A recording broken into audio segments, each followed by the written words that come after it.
Halo, selamat sore, Prof. Selamat sore Mas Willy, apa kabar? Kabar baik, sehat ya, Prof ya? Alhamdulillah sehat, Wah, Mas. kemarin seru betul ya, Prof. Sidangnya seluruh mata menuju ke bagaimana sih kira-kira putusan Mahkamah Konstitusi, karena ini adalah yang paling krusial, Prof, dari gugatan. Nah, menurut Prof Denny, Mahkamah Konstitusi kan menyatakan bahwa pengaturan anggaran EBG dalam APBN 2026 masih konstitusional ya, Prof ya. Nah, tetapi memerintahkan pemisahan mulai paling lambat tahun 2028. Bagaimana memaknai putusan ini secara keseluruhan, Prof? Secara yuridis MK memang membacanya harus hati-hati ya. Anggaran MBG-nya, anggaran makan bergizi gratisnya dinyatakan bertentangan dengan konstitusi. Nah, tapi MK juga mengatakan sebagai program MBG itu konstitusional. Iya.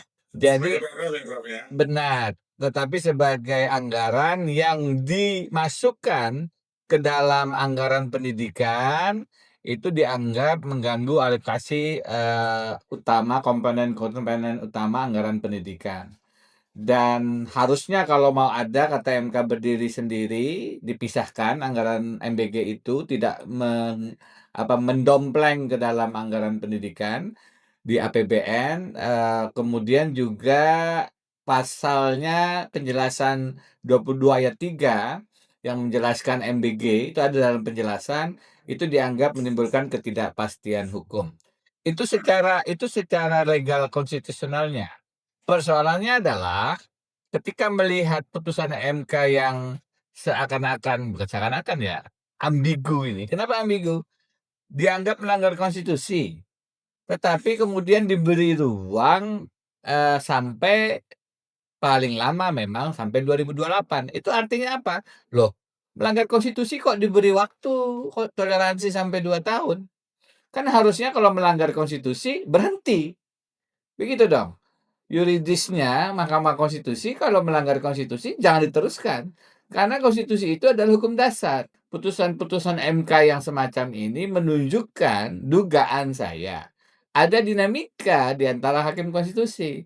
Sehingga kemudian mereka bertemu di tengah begitu. Oke lah ini melanggar konstitusi, tapi kita beri ruang dong sampai 2028. Kan tidak bisa begitu. Kalau melanggar konstitusi harus berhenti. Bukan hanya secara hukum tidak boleh, tetapi secara moral bernegara harusnya tidak bisa ditoleransi. Nah, itu pertanyaan yang saya secara teknis harus cek lagi ya datanya ya. Tapi persoalannya begini, persoalannya adalah ketika kemudian apa, mandatory konstitusional sama constitutional expenditure 20% yang diamanatkan oleh Undang-Undang Dasar itu dialokasikan buat MBG, kan 20% minimal nih APBN kita untuk pendidikan.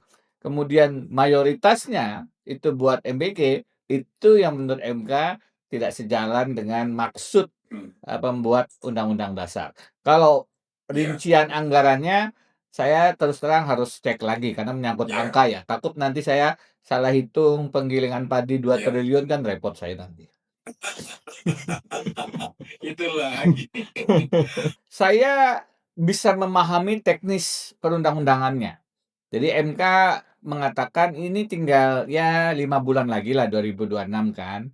Kalau mau merubah APBN perubahan, kesulitan pemerintah untuk melakukan adjustment ya, dugaan saya, itu satu.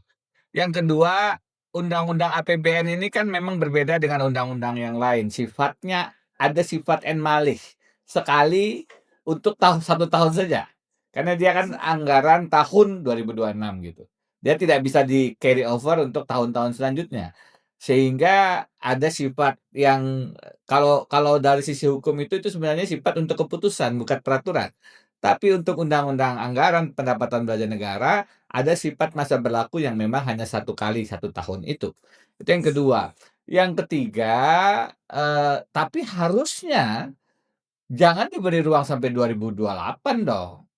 Kalaupun ada kesulitan teknis legislasi semacam itu, paling lama ya sampai 2027. Jadi harus diterapkan ya 2026 sudah dalam tanda kutip "terlanjurlah", terlanjur gitu. Iya, Tapi 2027 kan belum jadi undang-undang.